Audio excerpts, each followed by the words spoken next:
Greetings, salutations. Welcome to the Sunday sermon. I'm Reverend Riff. You know that at this point. If you're new, welcome. And now you know that. So, that's how it works. I hope everybody is having a lovely Sunday morning. I hope you all are feeling well, doing well.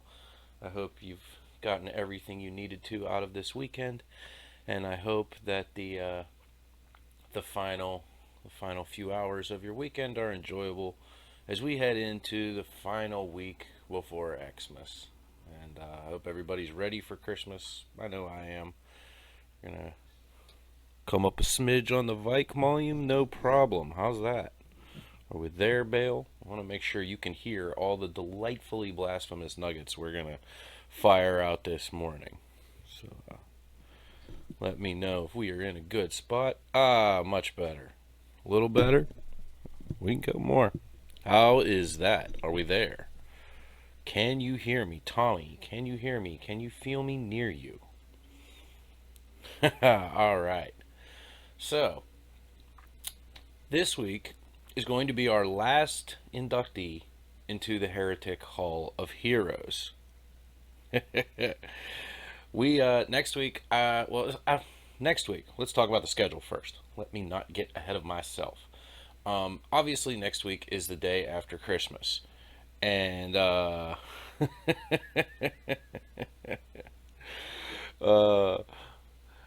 next week obviously is the day after Christmas. I have every intention of still doing a stream, but I will be up in the whitest place you know. That would be southwestern New Hampshire. And let's just say that those folks have internet speeds sometimes rivaling dial up. So if the internet there is effective and working, we will sermon. If it is not, we will wait a week and ring in the new year with some good old fashioned insanity. But I will inform everyone in the Cord as to whether that's going to happen or not.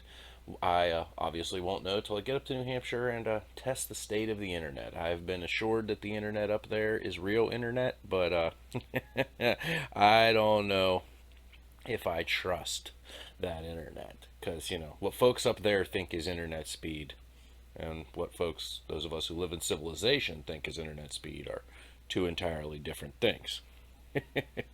But thank you all for being here. I'm so glad you're here with me this Sunday morning. We're going to have some fun. I am coming up that direction, Paul. I'll be in New Hampshire for the holiday. But yeah, so last heretic hero going into the hall today. And then for our final sermon of season 3, I got something special for you. But today, I gotta say, this heretic I know more about than any of the other heretics. Mainly because he's our first modern heretic. This is a guy that I'm actually a big fan of. I have read his work, I have studied him, I attempted to attend a lecture that he was going to do, and that lecture was canceled because of terroristic threats, because 30 some odd years after his big break in blasphemy, people still want to kill this guy. So, yeah, let's dive in to the final member of our hallowed hall of heretics, shall we? A brief recap for our final recap of our first installment of the Hall of Heretic Heroes. We, of course, have the amazing Giordano Bruno. He liked science. Church didn't. The church has tried to walk back that narrative now and claim it was because he was an asshole. I don't think burning people because they're assholes is still really that okay. William of Ockham. He just said, we should probably think about this. The church definitely didn't like that. Minocchio, man of the people. Can't have the people threatening the position of the bourgeoisie. He had to go. Anne Askew. She was a lady. That was enough. Michael Cervantes. He was a bit of a dick, but he was our kind of dick, so we were in. Henry the Monk. He had a hype man. He was crazy. He was, probably the hardcore champion for at least a period of time. Love that guy. And John Badby. They lit him on fire, then gave him a chance to say he was, not into what he was into. He said, "Light me on fire again." Hardcore motherfucker. So, who could stand with these titans of history? Who from modern times could dare rival them? We're talking about this come hither bitch right here. Look at that look. That man is like part weasel, part sex god. It's amazing. Of course, we're talking about Salman Rushdie. You may have heard the name, but I highly doubt you have any idea why so many people want to kill this guy. It really boils down to this. One of his famous quotes is that he believes the purpose of art is to provoke. And if that is true, he's a hell of an artist. Because he provoked about 3 billion people. Really provoked. Although, as some could be honored, or argued, his provocation was fairly benign if you look at it from an artistic standpoint. But as we've seen with just about all of our heretics, he got caught up in the politics of it all, and it's not a good thing. When politics and religion intercede, bad things happen. Oh, everybody knows him. He was an episode of Seinfeld too. He was born in 1947, and he is not dead yet, despite a whole lot of people's efforts to kill him. He started his career as a copywriter before transitioning to writing novels. And his first novel was well received, but didn't sell a ton of copies. His novels are incredibly dense. And I say that with the utmost respect for other people who like to read, but you have to really like to read to get a Salman Rushdie novel. They are thick with symbolism and allegory. They are always historically rooted, and their main focus is the intersection of Eastern and Western cultures. Rushdie is a Muslim who began living in England, and a lot of his novels, confronted that feeling of being an outsider and trying to fit in, yet some of your moral tenets were at complete odds with the society that you were attempting to embrace. Very difficult for him. His prose is absolutely gorgeous. I always think of the Blazing Saddles line, "You use your tongue prettier than a $20 whore." He uses his words like that. Just, yes, thick with 2 C's. That is how you describe Salman Rushdie's books. But the average person cannot get through his books. You've really got to make a commitment to get through his books, but man, are they amazing. First novel, minor hit. Second novel rocketed him to international fame. His second novel was huge. His third novel, it irritated a few people. It was called Shame. We'll talk about that. And then his fourth novel is why everyone has tried to kill him. And let's keep this in mind. Just because Rushdie did not die, a whole lot of people have died because of the book he wrote. A lot. And it's actually very sad because most of these people didn't have anything to do with Salman Rushdie. Good morning, Barry. Welcome to the party. We're talking about Salman Rushdie. So, what was the nature of Mr. Rushdie's heresy? Let's dive in. His third book, Shame, it was a fictional tale about the political turmoil in Pakistan, and he based his characters on real people. Benazir Bhutto, who many people have heard of, she ended up becoming Prime Minister of Pakistan. He has a character that's pretty blatantly named after Kurt Cummings, coming in with David Lee Roth. Love it. Welcome in, my friend. But there's one character based on Benazir Bhutto, another character that was based on a general that she was clashing with, and the way he worded the names to a Westerner, you may not have noticed that that's who they were referencing, but anybody who understood Pakistani politics understood that he was calling those people out. And his book, again, it basically, one of the big things of his book is that religion should not influence politics. That is a constant thing for him, that you have to compartmentalize those two aspects of your personality, and that you shouldn't allow your politics to interfere with how you practice your religion, nor should your religion interact, really overwhelm at least how you practice your politics. That was a big thing for Rushdie, and yeah, that not exactly a popular thing in a lot of places. But the book Shame, it's a very good book. It's again, I understand it from I love the language of it. It reads very well, but I don't get all the political references in it. But Rushdie wasn't really writing it for me. That book put him on the radar of all the wrong people. It made people aware of him. Yeah, just like here in America, religion and politics are separate. Works fine. Yeah, this book put him on some people's radar that, hey, this guy claims to be a Muslim, but he's, saying some things that we don't really like, and he's challenging Muslim authority figures from an outsider place because he's sitting over there in England now and he's writing about stuff in Pakistan, and we don't really appreciate that. So that book, while again, there's nothing that you would consider blasphemous in that book, it made people start paying attention to him and not the people that he needed paying attention to him. His fourth novel, it's one of the greatest books I've ever read, The Satanic Verses, was intended to skewer the perversion of Islam by political faction and admonish those who use religion for political gain. Sounds like a very noble cause, right? It wasn't taken that way at all. And it was very hard for people in the West, myself included, to truly understand when you first read the book what people were so pissed off about, because it actually reads like this very lavish, interesting fairy tale. And it's like history jumps through different points in history, and it's got all these characters tied together, and it's a fascinating novel.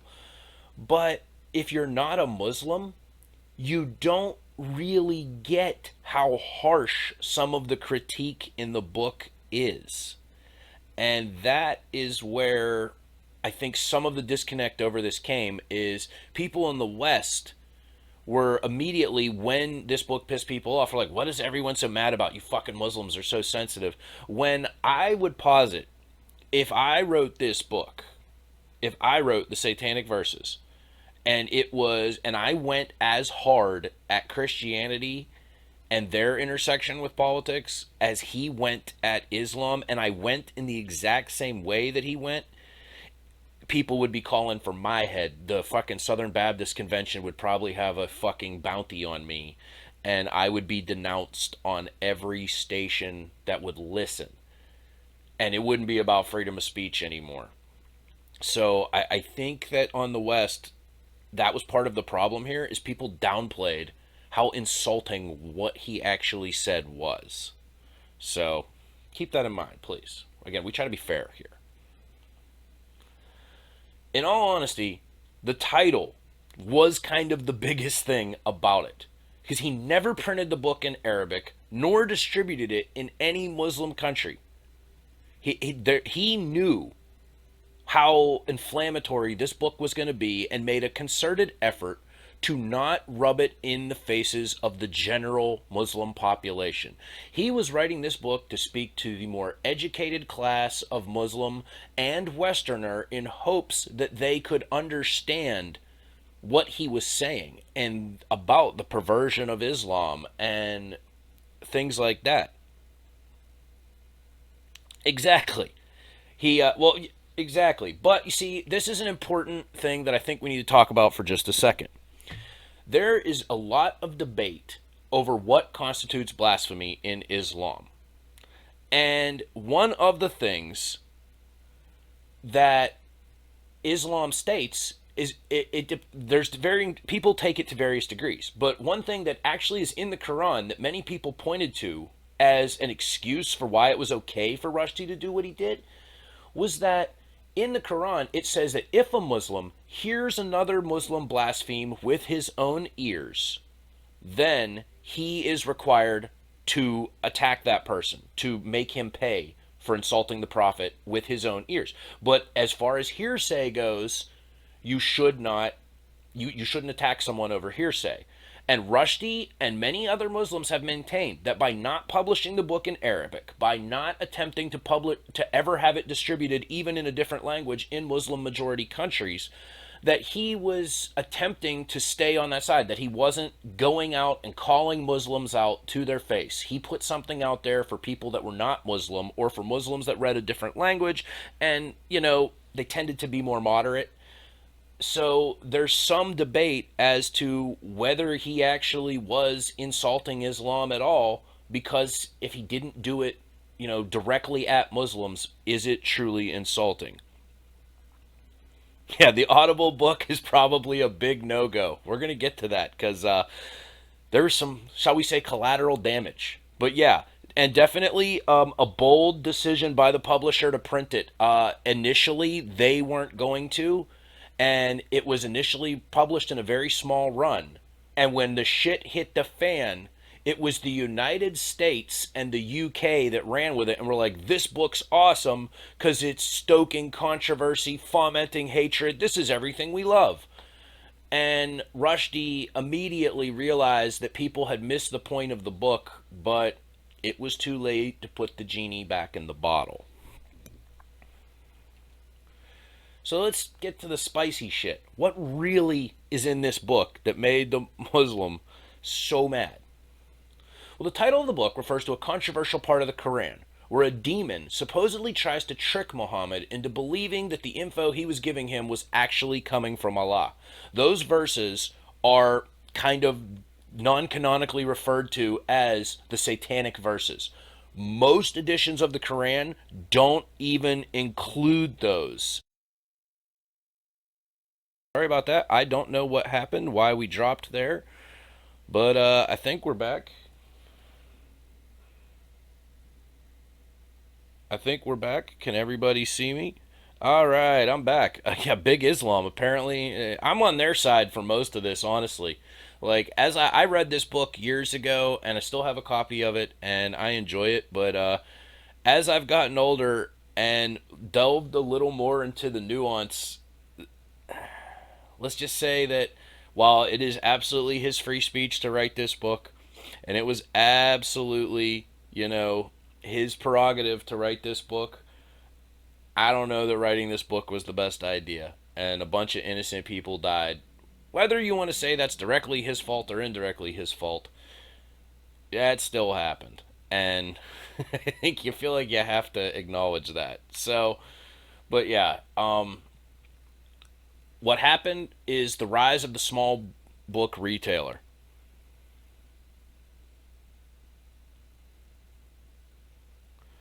Yeah, well, but that's just it.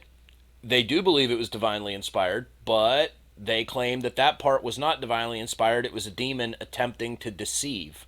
And so that's why they leave that part out. It's very murky, and again, I am a layman in my understanding of Islam. I understand more than your average person, I'm sure, but I would by no means consider myself a scholar on it. So I don't quite know all the ins and outs of that. I just know that most modern versions of the Quran do not include those. It's not a lot. It's like 4 or 5 verses. It's not much. But yeah, small local bookstores started carrying this book, and it started selling, mainly because of the controversy. I would say that this book is up there, and again, this is anecdotal to me, but I know quite a few people who have a copy of this book. I have almost never met someone who has actually read it. As I said, it is a challenging read. It is not for the faint of heart. And but yet I've seen it on people's bookshelves. And I've seen it on bookshelves, and I ask people like, "Oh, you have Rushdie?" "Oh, yeah, I bought it. Never got through it." Or they'll give you some kind of vague, yeah, it's a book I own." And you're like, "Yeah, you never read it? Why not, man?" Like, and it's very thick, but it was a controversy seller for sure. The book started selling like crazy once the fact became obvious that the Muslim world was outraged at this book. The Ayatollah of Iran felt and rightly so, that the book specifically called him out. There is a character in the book that is absolutely based on Ayatollah Khomeini, and he does not come off well. He's depicted as a giant monster that sits inside the gates to the holy city, and as the followers come through, he eats them. And yeah, it did not help that when Rushdie promoted this book, that's the section that he read at, public readings.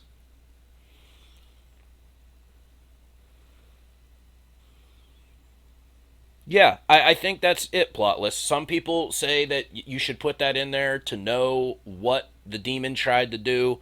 And then that's pretty much the argument that I've been told, is that they also say, though, the average person might misinterpret those verses, so it's just safer to remove them. That's about how I've seen it summed up. But yeah, so Rushdie goes on his book tour, and he's reading this passage from the book, and the book tour is well attended because the controversy is really going. And every one of these times that he reads this, he's basically calling the Ayatollah, a gluttonous monster that's devouring followers of Islam. As if anybody knows anything about Ayatollah Khomeini, responding to things rationally is not wasn't his jam. And again, the politics of it are definitely something you have to look at. When this book was published in 1989, the Iraq-Iran war, which had been raging for the better part of a decade, finally came to a close. And something that in the West is not talked about as much is that when the ceasefire was signed, the terms were exactly the same as what Iraq had offered Iran 5 years earlier, and the Ayatollah had refused to accept. And so it was kind of common knowledge in especially the Middle Eastern world that basically Iran had spent 5 years, boatloads of cash, and a whole lot of human capital fighting Iraq to eventually get to the same point that they had been 5 years earlier. So they gained nothing over that 5 years, but instead lost a lot of lives, a lot of money, infrastructure destroyed, and it he needed a distraction. Coupled with the fact that, again, within weeks of the book being published, the Soviet Union had announced that they were pulling out of Afghanistan. They had lost. They had backed down. Well, the US and the UK were taking a victory lap on that. They were letting everybody know that it wasn't the Mujahideen and the hard work of guys like Osama bin Laden, Ronald Reagan's buddy. It wasn't them that had won the war. It had been the U.S. support, all the money and training and weapons that the U.S. had sent over there. That's what had won the war. And the Muslim world took that really personally.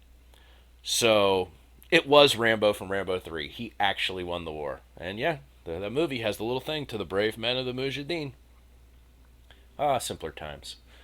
But yeah, so that really influenced Ayatollah Khomeini's view towards this book. He was personally insulted.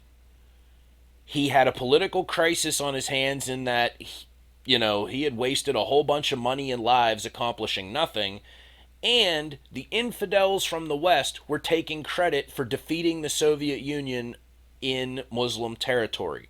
All of that pretty much, formed a nexus of, I need something to bitch at the West about. And Salman Rushdie goes, hey, check this book out. This won't at all inflame tensions. And yeah.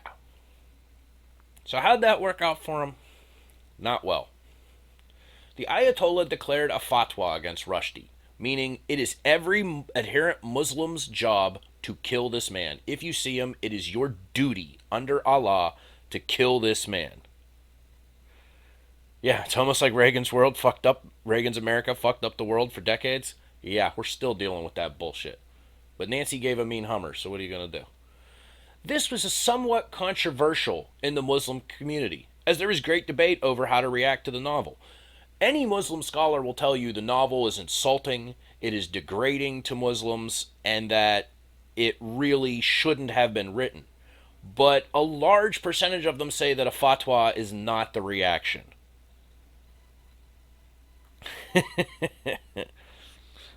So,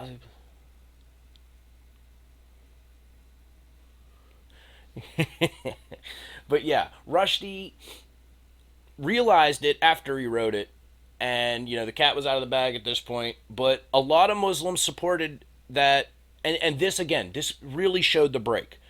Westernized Muslims, or Muslims with Western sympathies, tended to lean on the he shouldn't have wrote it, but freedom of speech. Whereas Eastern Muslims and Muslims with more traditional standpoint said, yeah, he's got to pay. You can't say that. You insulted Islam. What did they feel like he said that he insulted Islam? In the book, there's a character that is very clearly postulated after Muhammad, and he's a madman who makes everything up. There are parts that make it seem like a lot more of the Quran came from the demon than just those few verses. There's a brothel in the one city, and all of the women in this brothel are named after wives of Muhammad. Although that part, Rushdie claims he was again trying to talk about people whoring out Islam. But yet Muslims, who again, most of whom, the vast majority, couldn't read the book because it wasn't printed in Arabic, all they knew was the telephone game. He named all these whores after, Muhammad's wives, not understanding that that was part of the plot of the novel. And it wasn't that Rushdie was saying Muhammad's wives were whores. Rushdie was indicting these people who use Muhammad's legacy to further their own ends. They whore out Muhammad's legacy. So, again, a lot of this, had the book been printed in Arabic, I don't think anybody would have read it, but maybe they would have understood more what Rushdie was saying, because it was not his intent to completely shit on Islam, as more he was shitting on the people who were pimping out Islam. At least in his view, that's what he thought he was doing. A $1 million bounty was placed on his head, and a $2 million bonus if the person who killed him was from Iran. So, immediately, now Rushdie is public enemy number one. Everybody wants to kill him, and he's immediately now headed to life on the run. He's living in the UK, round-the-clock security, and every 3 days for the first 18 months he moved his residence. He would just safe house to safe house to safe house to safe house. He never was seen in public, and he just had to kind of go underground. Like, this was a very real thing. There were death squads moving around looking for him. It was not good. So he decided to issue a very carefully worded apology. And in his apology, he basically does not apologize for writing the book, but he apologizes for any offense that was caused because of it. And he states that he tries to lay out in his apology what he meant by the parts of the book that really inflamed tensions. And he had been assured by the president of Iran that were he to issue an apology, the fatwa would be lifted and we could all move on. But the Ayatollah, operating as, kind of above the prime minister at that point, said, yeah, no, we're not accepting the apology. Fuck that guy. Many Muslim communities have since called for the fatwa to be lifted. However, religious leaders in Iran to this day claim that a fatwa can only be removed by the one who ordered it. And since Ayatollah Khomeini died less than a year after he issued the fatwa, it's going to be really tough for him to take it off. Now, Rushdie has never been hurt. There's been a few close calls where somebody shot up a residence that he had been at previously, but they've never gotten to him. But the guy who translated the book into Japanese was murdered. He was stabbed to death on a subway. 2 other people one was shot, one was stabbed, that had worked as translators for the book in different languages. And a whole bunch of bookstores, I want to say over a dozen bookstores, were bombed. resulting in quite a few deaths. Bookstores that all you had to do was have a copy of the book, and suicide bombers considered your bookstore to be a target. This is why Barnes and Noble and many of those places would not carry the book. Other bookstores that carried it would only have it behind the counter, and it became this very like scary thing, because if somebody walked in and asked you if you had a copy of the Satanic Verses, it seemed like it was 50-50 of they might blow up your place if you said yes, or they might just buy a copy. The fervor over this has died down some in recent years. It's he now lives in the U.S. He was an adjunct professor at Emory for a while, and then he taught at Harvard for a while, and the furor seems to have died down. There are many Muslims who say they've moved past it at this point, but the fatwa is technically still in effect, and hardliners in Iran have maintained that they would absolutely still pay up if somebody killed Rushdie, and that he still deserves to die for what he did. I think, it's pretty amazing that this guy wrote a book with. He admitted that he was trying to be provocative, but I've read enough interviews with him that I do genuinely believe that he was kind of trying to do some good and to show that Islam was not the problem. It was hardline nutcases interpreting Islam in certain ways that were the problem, and yet all he did was perfectly illustrate that that's what it was, because hardliners have been trying to kill the guy for 30 some years now. So that's Salman Rushdie, our last inductee to the Heretic Hall of Fame. Really interesting guy. Hey, pick up a copy of the Satanic Verses and read it for yourself. It is, like I said, it's beautifully written. His prose is, it's just, and the thing is, as you read it, you have to teach yourself about Islam. Otherwise, you will read it and get to the end and go, "What the fuck are they mad about?" But if you know anything about Islam, you're like, "Oh, I see who that character references, and that's not good." Or I see what that. Oh, that's touchy. He probably does get Valentine's Day cards. Oh man. All right. So now on to the second part of our sermon, and it's kind of a two-part thing within a two-part thing. The first part, we're going to set some backstory, but it's also very interesting. And then at the end, we're going to get to a guy that is a Shamgar level, like, badass, in that the reason I liken him to Shamgar is you can take one verse from the Bible and read about this guy, and you're like, holy fuck, this guy is awesome. Except for this guy then proceeds to be not awesome at all. He proceeds to be very not awesome. Like, so left of awesome, it's not good. We're going to dive into it, and as with everything else, what's really funny, yeah, we're going to read about the anti-Shamgar. And what's really funny about this is I trust that you big brain folks in the chat are going to quite obviously see what this is. What it is a very absolute coup that took place. And this guy used the religious text to absolve himself of being a traitorous, murderous dickhead, and instead was like, nah, dude, I was just doing what God told me. I usurped the throne for God. And that's like painfully obvious to anybody who reads this. Yeah, Bale, don't ever type that again. I don't normally ban words in the chat, but I think we're going to have to ban that one. We're all going to get fatwa'd. We don't need that. And one of the interesting things about this story that we're going to read is that it basically states that politics and religion don't mix. It's in the Bible. Like, that is I have talked to a few of my Jewish friends who are like, yeah, you're interpreting the story correctly. The story is basically saying you shouldn't mix religion and politics, which is kind of funny because that's like the entirety of so many things is the mixture of religion and politics. Yet right here in the good book, it's kind of telling us that's a bad thing. Don't do that. So let's take a look. First, we need to meet the players in our story today. So we're going to start off with King Ahab. He is not searching for a white whale, not that Ahab. He was the seventh king of Israel, the northern 10 tribes. For those of you that aren't all the way up on your Bible history, we remember that there are 12 tribes of Israel.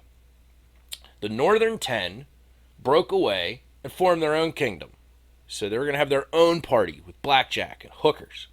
The southern kingdom said that it was Judah and Benjamin. Judah was the biggest tribe, and then of course we remember Benjamin was the tribe of badasses. Those two, they formed their own kingdom, and the northern 10 tribes, which were all smaller in nature, formed their own kingdom. He was a king of the northern 10 tribes. Approximately 871 to 852, somewhere in that ballpark.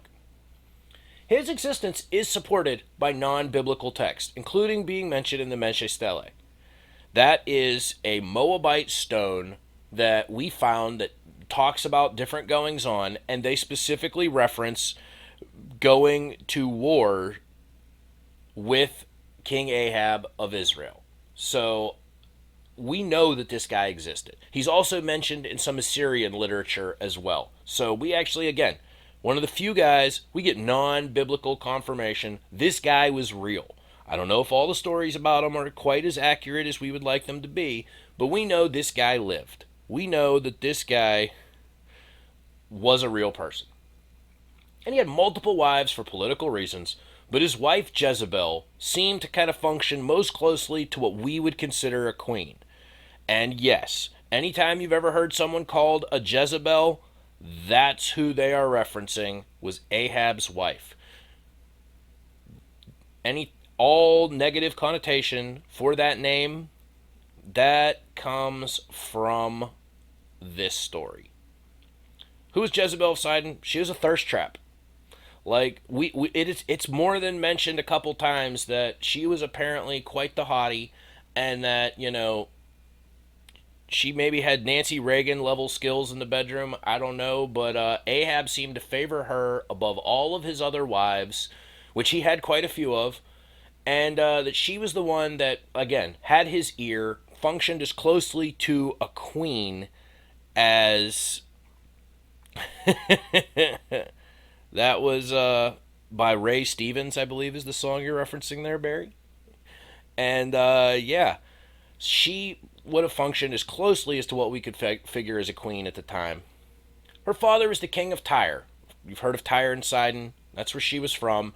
And these were a very political thing. Her being married to him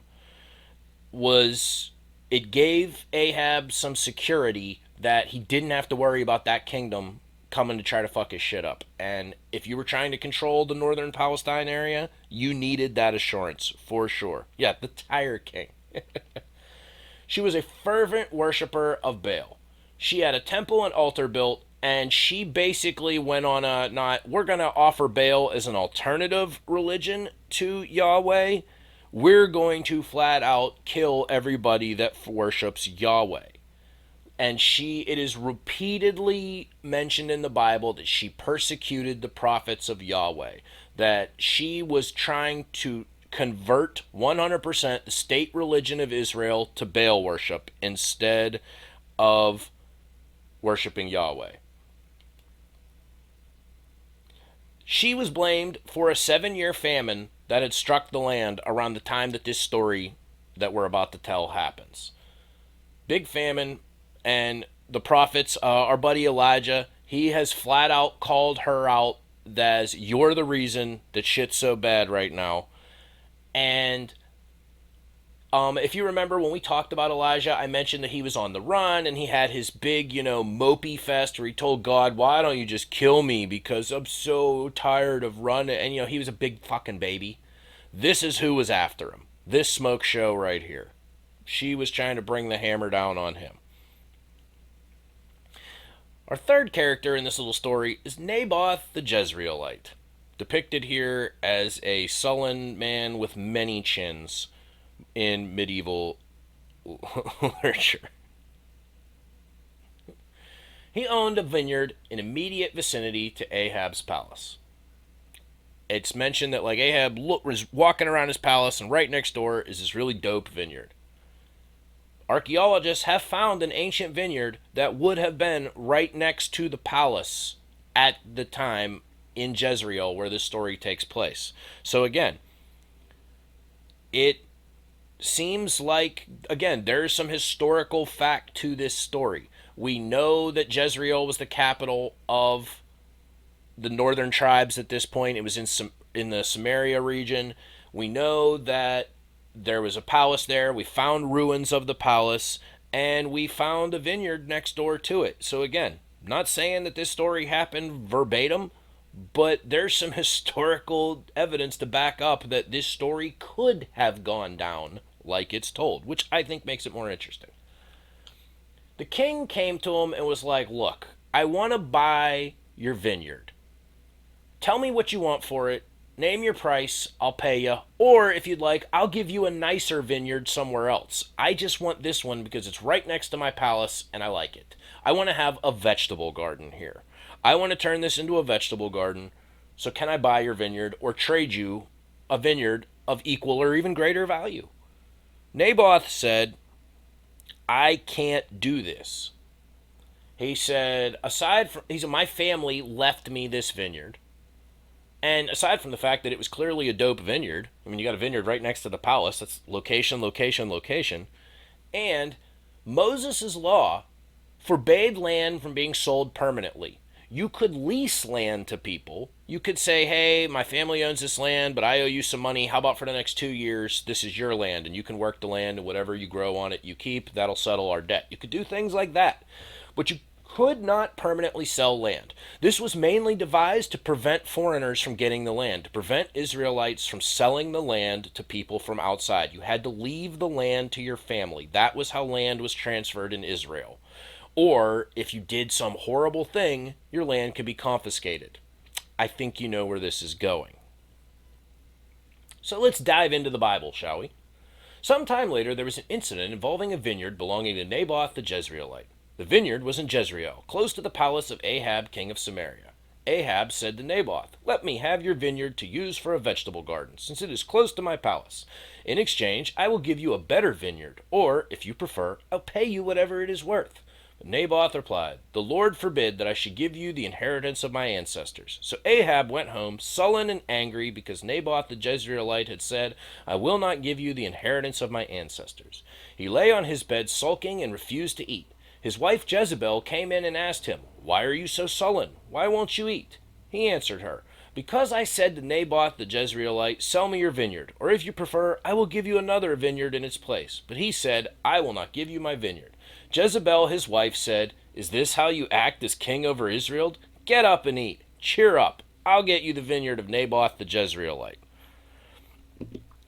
What we are seeing right here, and again, I think this is really important, is that the blame for Ahab's all the bad deeds that Ahab does, are consistently pinned on his association to Jezebel. And that, the real message that you should take from here, we talked about it last week with Numbers, and we've talked about it other times. The Israelites were super against their men marrying non-Israelite women. And it is always, always, always depicted that if you marry a non-Israelite woman, she will convert you to worshiping her gods, and you will sin, and God will be mad at you. This is pounded into the ground. And they really hammer this home. For all of Ahab's flaws, they always seem to tie them back to Jezebel. Good morning, Zeif. And so it really feels, again, the misogyny is deep here. But, again, we can't let Ahab off the hook here. But yeah, she basically challenges his manhood and says, what, aren't you the king? Like, the guy wouldn't sell you his vineyard? Well, aren't you the fucking king? She goes, you know what? Quit being a big sad boy. You're moping around. You won't eat because he won't sell you the vineyard. Go fuck yourself. I'll handle this, you fucking pussy. That is the subtext of what was said there. So Jezebel So she wrote letters in Ahab's name, and placed his seal on them, and sent them to the elders and nobles who lived in Naboth's city with him. In those letters she wrote, "Proclaim a day of fasting, and seat Naboth in a prominent place among the people. But seat two scoundrels opposite him, and have them bring charges that he has cursed both God and the king. Then take him out and stone him to death." So the elders and nobles who lived in Naboth's city did as Jezebel directed in the letters she had written to them. They proclaimed a fast and seated Naboth in a prominent place amongst the people. Then the two scoundrels came and sat opposite him and brought charges against Naboth before the people, saying, "Naboth has cursed both God and the king." So they took him outside the city and they stoned him to death. Then they sent word to Jezebel, "Naboth has been stoned to death." And a further kind of expounding on that is we're led to believe it's not in the Bible, but in some other rabbinical texts, that she also had his sons killed. That they basically wiped out his family so that there could be nobody with a claim to that vineyard, and then usurped the vineyard for Ahab. And to this day, there are a lot of scholars, very few in the Christian realm, but a few, and many in the Jewish realm, who say that this story is 100% there to let you know that you should never try to enforce secular laws through religious means. That you should not make laws regarding property, speech, things like that, and then use religious qualifiers for how those laws are enforced. And a lot of people think that that is exactly why this story is in here. Of course, that has never occurred to people like Mitch McConnell or the Christian right. That's exactly what this is saying, is that you do a disservice to your religion when you try to use it for political gain. And that's exactly what happened here. They claimed that he insulted God and the king at a religious festival that they made up just for the purpose of ensnaring him. And the two scoundrels is an important bit, because it is stated in Leviticus that in the mouth of two witnesses all things are established. If you get two people and they tell the same story, that you can believe it's true. So if two guys come and say you did a thing, even if you didn't do the thing, it doesn't matter if you did the thing, because these two guys saying you did the thing must mean that it happened. And so she used that she just got two guys to say, yeah, he did this thing. Didn't matter that he didn't do the thing. He was stoned to death outside the city, which sounds more fun than it is. And then they killed his sons too. So, God, not pleased. The big fucking space dragon is real irritated about this. He is not into land grabs unless he's the one doing the land grabbing. Yeah, I've been stoned to death a few times. It's not as fun as you think. But, yeah, the big fucking space dragon is real pissed off. So he sends Elijah, and I want you to focus on the dynamic between Ahab and Elijah. It is borderline slapstick comedy. Because every time Elijah shows up to Ahab, he's got bad news. And Ahab points it out, and it's pretty funny. So Ahab said to Elijah, "So you have found me, my enemy." That's how Elijah walks in. It's, this fucking guy. Here he comes. "I have found you," he answered, "because you have sold yourself to do evil in the eyes of the Lord." He says, "I am going to bring disaster on you. I will wipe out your descendants and cut off from Ahab every last male in Israel, slave or free. I will make your house like that of Jeroboam, son of Nebat, and of that of Baasha, son of Ahijah, because you have aroused my anger and have caused Israel to sin. Also, concerning Jezebel, the Lord says, dogs will devour Jezebel by the walls of Jezreel. Dogs will eat those belonging to Ahab who die in the city, and the birds will feed on those who die in the country. There was never anyone like Ahab who sold himself to do evil in the eyes of the Lord, urged on by Jezebel his wife. He behaved in the vilest manner by going after idols like the Ammonites the Lord drove out before Israel." When Ahab heard these words, he tore his clothes, put on sackcloth, and fasted. He lay in sackcloth and went around meekly. And the word of the Lord came to Elijah the Tishbite. "Have you noticed how Ahab has humbled himself before me? Because he has humbled himself, I will not bring disaster in his day, but I will bring it on the house in the days of his son." Now, it sounds like Ahab has learned his lesson, right? He found out murdering Naboth was wrong. God told him, I'm going to strike your entire family line out. And so then he apologizes, feels bad. God doesn't take him out. God says, you know what? I'm not going to take him out. I'm going to take him out in the age of his son. Sure. That's one way to interpret that.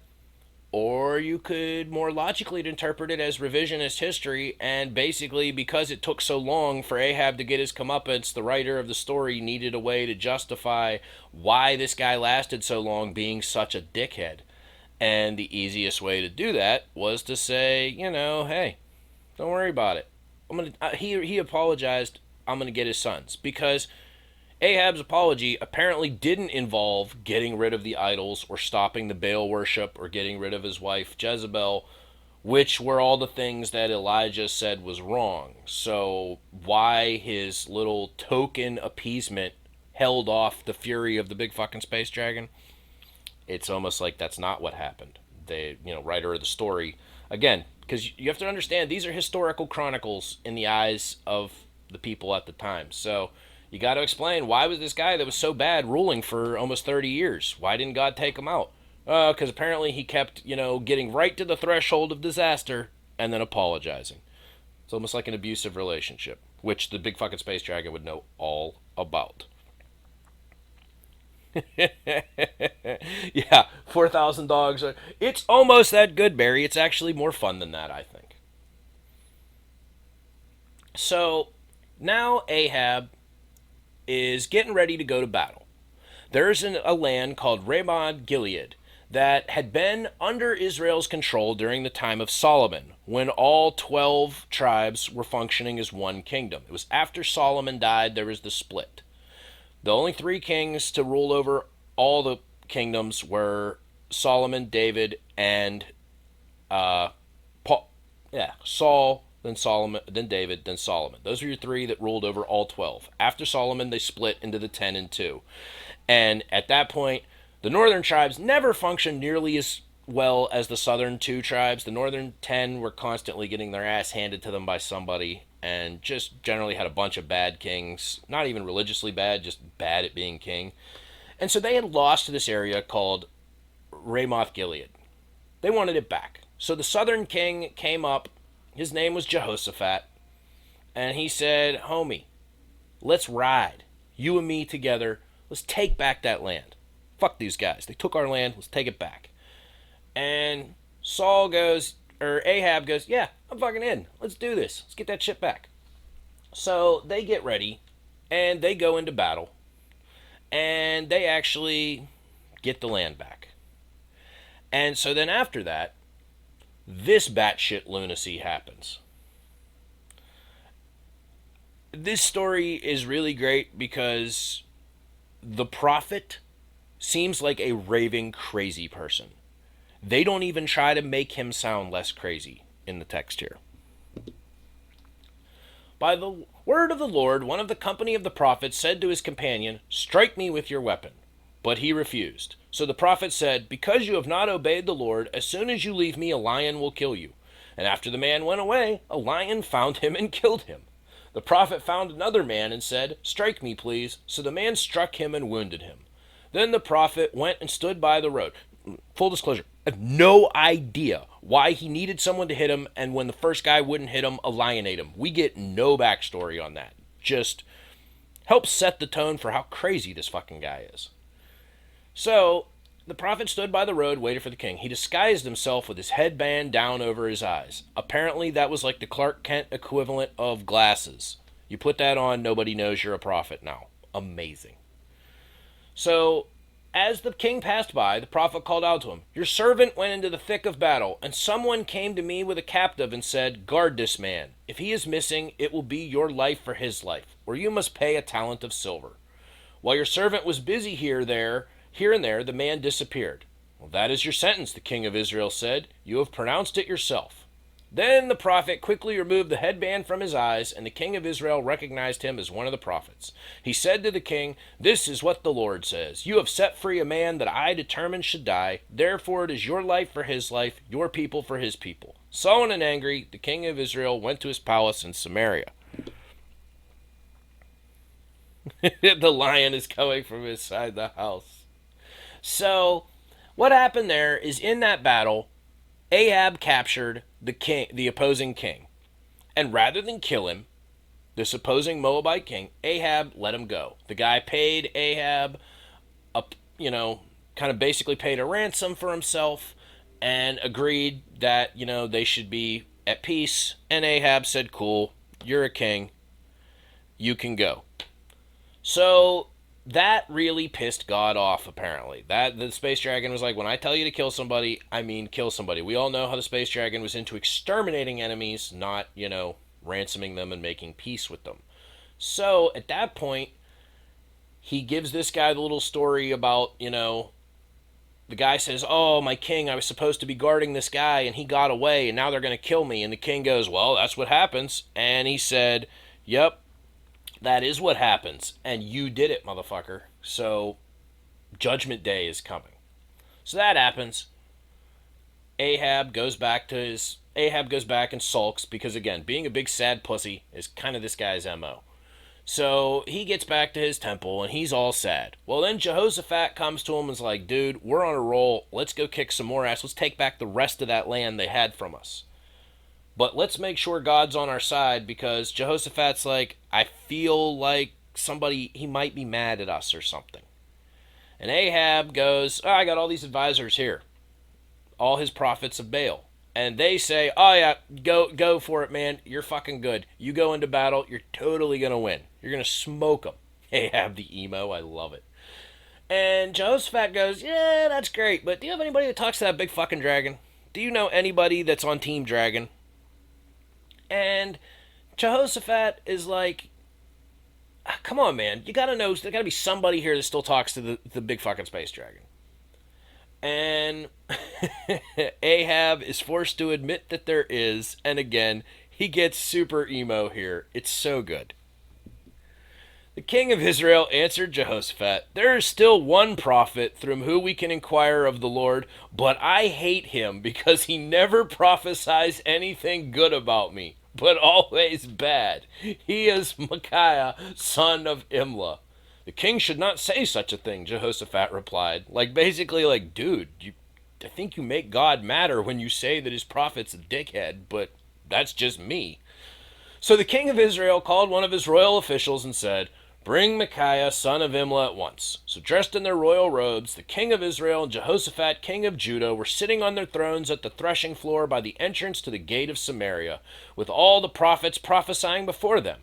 Now Zedekiah, son of Kenah, made iron horns, which is the most metal as fuck thing that I have ever read, and declared, this is what the Lord says. With these you will gore the Arameans until they are destroyed. He basically gave them the horns, which was an actual practice that they did back then. They used these different horns of different materials in ritual to prophesy. And so this dude gave them the iron horns, which, seriously, metal as fuck.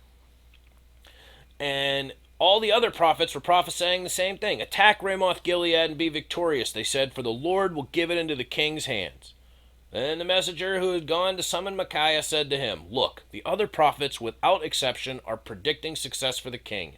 Let your word agree with theirs and speak favorably. Seriously, if you tell the king more bad news, it's just going to be a shit show. Could you please just get on board with everybody else and tell him to fucking go to battle that he's going to win? We already know where this is going, don't we, boys? But Micaiah said, as surely as the Lord lives, I can only tell him what the Lord tells me. When he arrived, the king asked, Micaiah, shall we go to war against Ramoth Gilead or not? Attack and be victorious, he answered, for the Lord will give it into the king's hand. The king said to him, how many times must I make you swear to tell me nothing but the truth in the name of the Lord? Because he knows.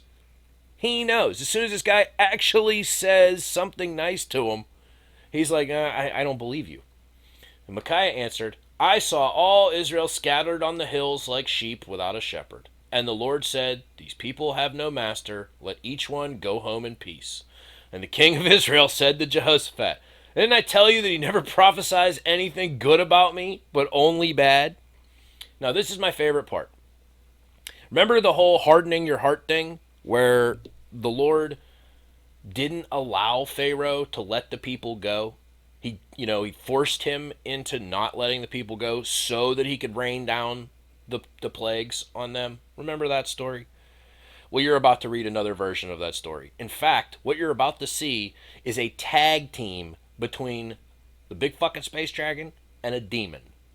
I don't know what we call that tag team. I'm open to suggestions, but we get a tag team here. And it's kind of fucked up. And the Lord said, Who will entice Ahab into attacking Ramoth Gilead and going to his death there? One suggested this, and another that. Finally, a spirit came forward, stood before the Lord, and said, I will entice him. By what means? The Lord asked. I will go out with this stuff today, but I think we're back. Give everybody a second to get back in here. But yeah, I think we're back. I don't know why we're back. I don't know why we ever left. This is really weird. I don't know what the hell is going on today. It doesn't even tell me that I'm having problems. We keep dropping, so I don't know what that's all about. Fucking internet. But yeah, so you got a tag team match now between the big fucking space dragon has teamed up with this demon. They've convinced Ahab that, it's fucking me over already. I'm not even there yet, and New Hampshire's fucking me over. And yeah, I don't get it. It's weird. But anyway, so yeah. Now I'm dropping lots of frames. I don't know. Am I working or not, guys? This is maddening is what this is. But yeah, so okay. Well, hopefully we're good. Try not to get too crazy with anything we're doing here. But so yeah. So the Lord has decreed disaster now. He's convinced Ahab to go to a battle that he has no chance of winning because the space dragon is pissed. So now that, we've set that table and that the space dragon has done what he did, we meet Jehu. Now let's actually understand what really is going to happen in this story and not what was being set up. Because what was being set up there was that, Ahab was going to die because God wanted him to. No, not the case. Because I guess I should clear up what happened in that battle. That battle went out, and Ahab, he gets real cheesy with it in that battle. Real cheesy. What I mean by that is he says, you know what, Jehoshaphat, I think that you should totally wear your kingly robes and look like the king that you are in battle. But I'm going to dress like a common soldier for reasons. Don't worry about it. That's what I'm going to do. So he does it. And they go out into battle. And at that point, the other kings were specifically looking to find Ahab and kill him. And instead, when they see the guy in the purple cloak, they're like, hey, there's Ahab. Get him, guys. And their guys go after him. They realize it's Jehoshaphat, and they pull back, because apparently they weren't interested in that king. It doesn't make a lot of sense to me either. We just go with it. And so they then go, and Ahab is riding around looking like a common guy. And it specifically says in the text that a guy randomly fires an arrow into the air. And that arrow strikes Ahab in a soft spot on his armor, and he's bleeding. His charioteers get him out of there, but he bleeds out and dies. And they take his chariot to a place, it's specifically mentioned, where the whores bathe. And they wash the blood out of his chariot there, and dogs come and lick the blood. Therefore, making the prophecy fulfilled that dogs would, lick his blood. So he's dead. His oldest son, Jehoram, takes over, his oldest son, Ahaziah, takes over as king of Israel. At some point, we return to the parapet problem, and he falls off the roof of his palace. He then goes and he sends his guys to go to a faraway land to consult an oracle to tell him if he will get better or not from his rooftop fall.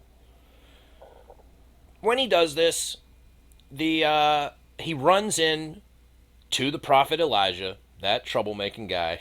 And Elijah goes, why you got to go all the way over there? Oh, it's because you don't have any gods that actually work in your country? Douche. Let me save you the trip. God says he's going to fucking die. And so they go back and go, dude, we never went to the other country because we ran into Elijah and he says you're boned. And sure enough, he was boned. He died. And so him not having any children, his brother Jehoram took over as king. So Jehoram is king now. Ahab is gone. Jezebel is still got a pretty good grip on what's going on politically in the area because of the fact that it's her sons that are running the show now. Jehu was a high-ranking commander in Ahab's army who was well-liked for his troops, now serving under his son Jehoram. This is my favorite verse. If you want to know Jehu in one Bible verse, it's right here. 2 Kings 9:20. The lookout reported, he has reached them, but he isn't coming back either. The driving is like that of Jehu, son of Nimshi. He drives like a maniac. Grand Theft Auto Bible time. You would have Jehu. This guy, I mean, nobody else in the Bible do they specifically comment on their ability to drive a chariot, except for Jehu, that he drives like a maniac. Just start calling your wife my dad used to say this all the time. That guy drives like Jehu over there. And I, of course, as a little kid thought it was hilarious, and everyone else went, what the fuck are you talking about? Because that's how my family rolls with obscure religious references. Jehu's story is a classic example of a very political murder spree being retconned as divine justice and retribution. There's no other way to spin this, guys.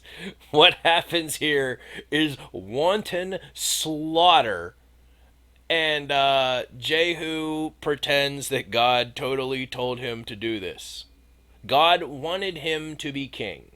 So the way the story goes is that Jehu's out with his troops, getting ready to once again, this time under Jehoram, try to take back that Ramoth Gilead area, the place where Ahab was killed.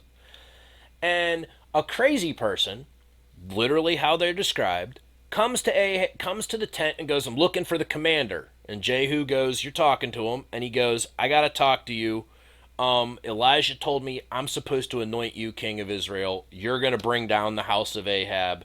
You're going to restore Israel to where they need to be. It's on you. This is totally not a coup. God said so.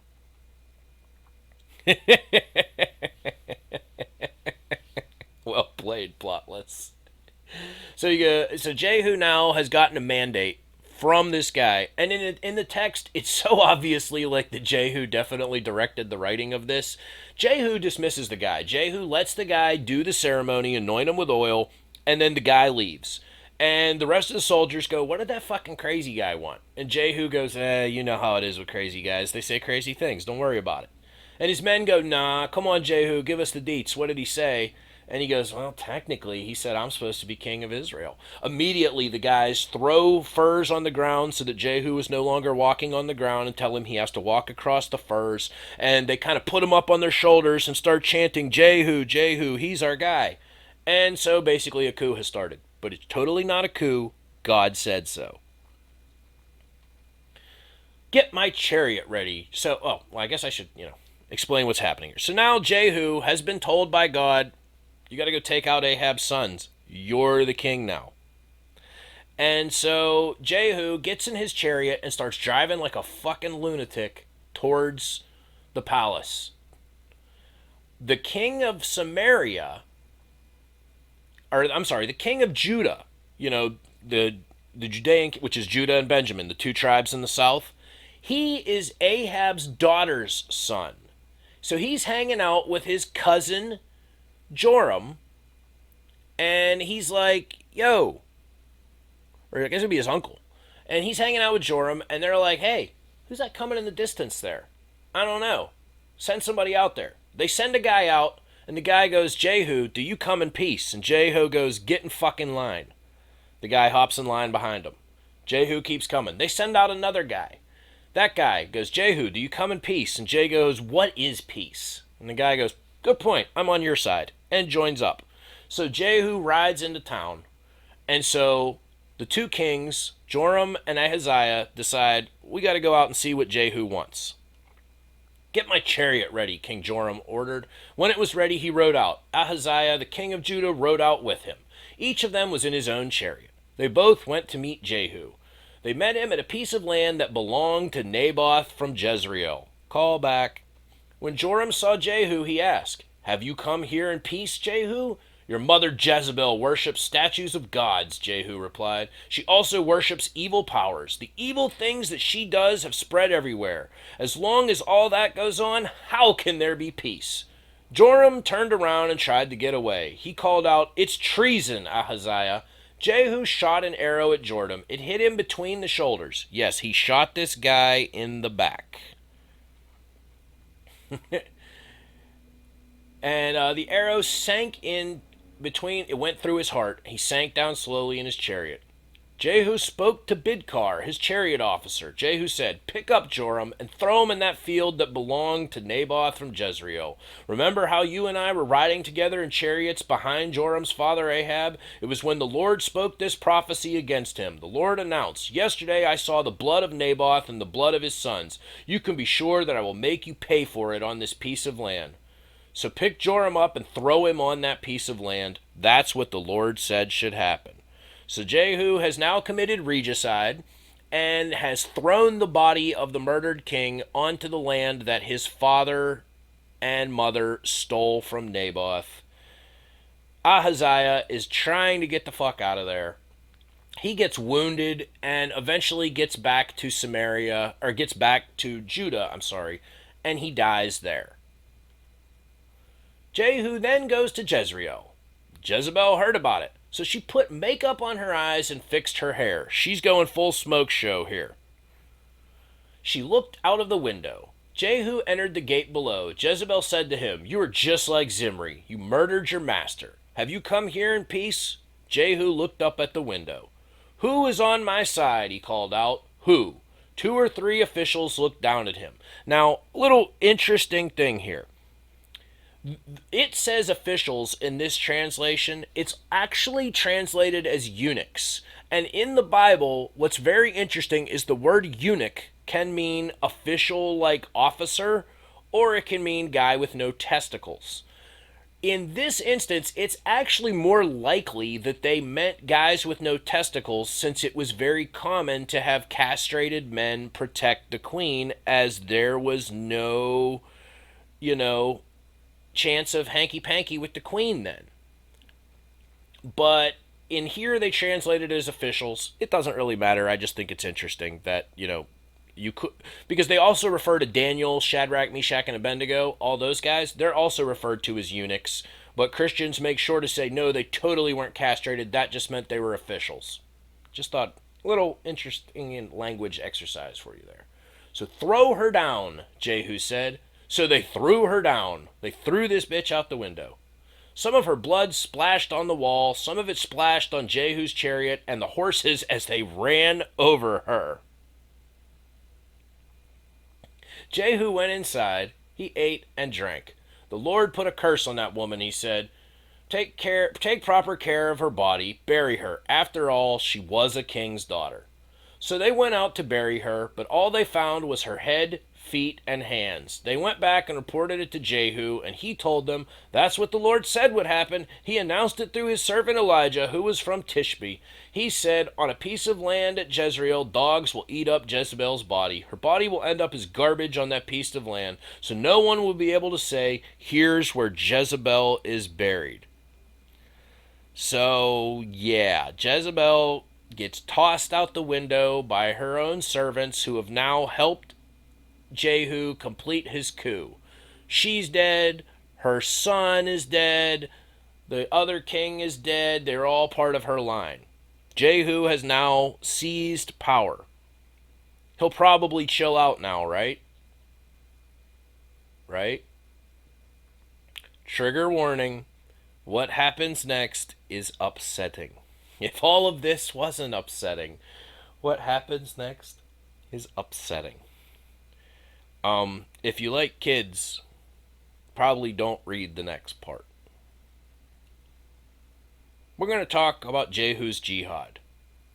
Again, fairly common when you usurp the throne to erase the line of your predecessor. Only Jehu claims that he totally was supposed to do it. That it had nothing to do with, usurping the throne. That it was all just about, God telling him to. Malarkey. Malarkey, I say. What happens is, there is a town outside of the capital. Now again, Ahab had a bunch of wives. So he had a bunch of kids. And most of those children were being cared for in this little city. Jehu sends them a warning and says, hey, fuckers, pick a new leader for yourselves because I killed the king, and then let's throw down so that you can defend your king. And they're like, whoa, whoa, whoa, hold on, what? And he's like, well, I killed Jehoram, and God wants me to be king, so you clearly are taking care of these children that are Ahab's kids, so that means you're at odds with me. And they go, well, we don't have to be at odds with you. So 70 of Ahab's children, they're being cared for in Samaria. Jehu says, it's the kids or me. So all 70 children were murdered and had their heads cut off and placed into 2 large baskets that were placed outside the city gates to make sure that Jehu knew that these people were on his side. The brutal slaughter of 70 children. And Jehu said, as you're killing these kids, remember, you're not doing anything wrong. God said this was supposed to happen. So they decapitate 70 children and put their heads in baskets and put them in front of the gates to the city. Feel good Sunday morning here. He then had any additional family members, friends, or advisors of Ahab murdered. And again, he repeatedly states, as they keep killing people, all these people that had anything to do with Ahab, as they keep killing all these people, Jehu keeps reminding them, don't feel bad about this. God said it was cool. Don't feel bad about this. God said it was cool. So blood flows. He then had 42 members of Ahaziah's extended family murdered because apparently familiar slaughter was like Lay's chips for this guy. They are, while they're still technically part of Ahab's line, they are part of his line through a daughter which is connected to a different kingdom. Killing those people had nothing to do with solidifying his political power. This was literally making sure that Ahab's family line was completely erased from existence. Then he told all the worshippers of Baal to gather together at his temple for a sacrifice. And once they all arrived, his men slaughtered all of them. Then he had the temple destroyed and converted into a public toilet. For all that, we're told that God blessed him with a long reign as king. He was king for 28 years. So apparently, that kind of psychotic overreaction is what God's into. Because 70 kids, heads stacked in baskets, 42 members, so that's 112 people that we know of. They talk about all family and friends. There have been some scholars that put Jehu's body count at well over a couple thousand. And that's before the worshippers of Baal thing. That is not just the prophets, that's anybody that was in... He probably killed a significant portion of the population. Slaughtered them all. And I mean, in the ultimate fuck you move, takes their temple and turns it into a public toilet. And again,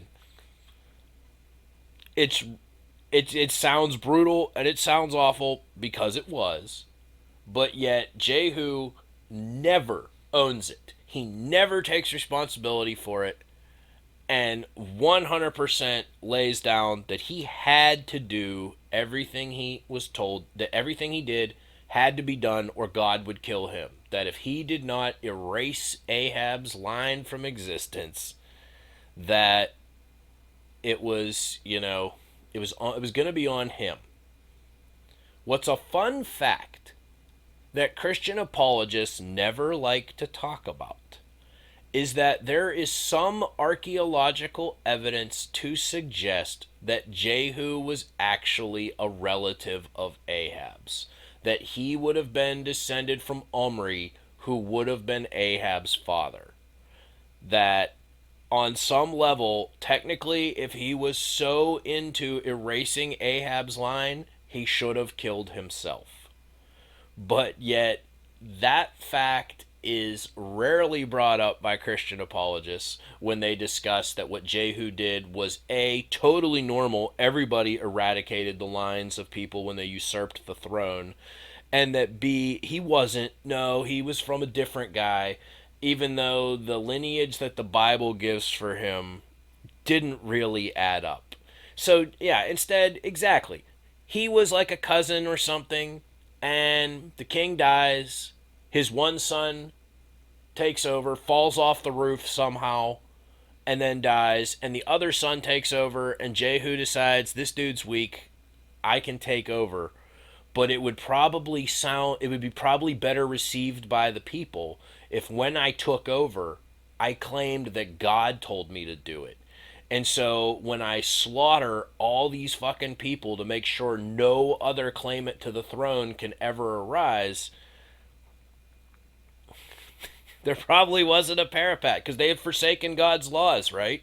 So how do you fall off the roof? You don't have a parapet. Why don't you have a parapet? Because you're not following the laws of the big fucking space dragon. You're following the laws of Baal. And apparently Baal thinks building codes don't matter. That's what happened. But thanks for being here this week, everybody. Thank you for bearing with the technical difficulties. I'm really not sure what that was all about. I never got a notification that anything was going haywire, but yeah, we had some fun today. And so yeah, that's Ahab, Jehu, and Jezebel. It's a sordid tale. Seems like it would fit right into Game of Thrones, right? I mean, guy usurps the throne, claims God told him to do it. A bunch of children get murdered. That's a less feel good part, but probably right in line with Game of Thrones. And yeah, that is it's an interesting story. It's a roller coaster of a murder story. So thanks for being here, everybody. I greatly appreciate it. Thanks for bearing with the technical difficulties as well. Trying to put the VOD together from this is going to be real fun. But we will hopefully be back next week. We will be doing Real Scary on Wednesday because I am not flying till Thursday.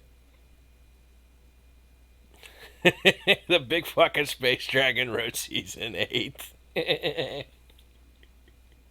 Yeah, I did have a bunch of stuff that didn't make sense, so that's right in line with the big fucking Space Dragon's writing style, right? But yeah, we are going to do a Real Scary this week because I don't leave for the Great Northeast until Thursday, so we will do Real Scary. And then hopefully we'll be back on Sunday. Apparently internet doesn't work anywhere, so hopefully we'll be back on Sunday. If not, we will kick it back a week. Yeah, ransom murders, no sense, ignoring a bunch of history, right in line with the big fucking Space Dragon, right in line with Game of Thrones. Again, thank you so much for being here, everybody. Have the merriest of Christmases if I don't see you. It's not my favorite holiday. I'm not a fan of it at all, actually, but my wife is. So that means I love it too. In that way. Kind of like I'm Ahab, she's Jezebel, and she's forced me to worship the god Santa. So I will worship because I know it's good for me. Yeah, it's for the kids. It's for the kids. I use it as an excuse to drink in a different state. That's what Christmas means to me. So, oh yeah. Well, see, I would have to do it without the kids because she's into it. So, again, now I'm starting to sympathize with Ahab a whole lot more. He's the real victim here, is Ahab, because his pretty wife made him do stuff, and that's where I'm at. Yeah, day drinking and no work, it could be way worse, right? It could be so much worse. I'm sitting here complaining about having time off from work and getting to travel with my family. I'm a big dickhead. Don't listen to me. Don't listen to anything I say. Have a great Christmas, everybody. If I don't see you before then, if I do, I look forward to it. And like I said, we'll be back for real scary. And there will be a Dex stream between now and then too. I believe there will be a Minecraft stream, and God help you all if you try to watch that, because we got a preview of what that's going to be like yesterday, and it was fucking terrifying. So I'm sure that will happen in the next couple days. So good luck. But if I don't talk to you, Merry Christmas. Thank you for being here, everybody. Barry, Kurt, Zeif, Plotless, Bale, Palm, anybody I missed, anybody that was lurking, all of you, thank you for being here. And yeah, have a good one. Take care, and think dirty thoughts about Jezebel.